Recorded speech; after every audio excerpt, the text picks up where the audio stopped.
एका घनदाट जंगलात लाल मुंगी आणि काळी मुंगी यांच्या स्वभावामुळे त्यांची चर्चा होत असे.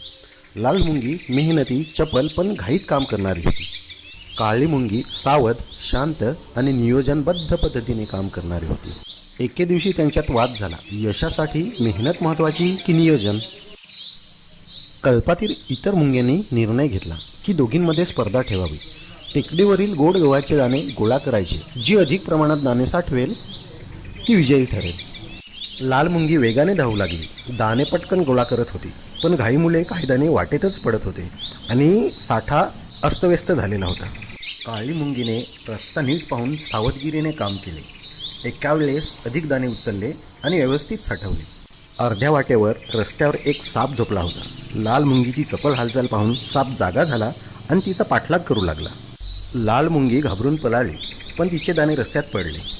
काळी मुंगी शांत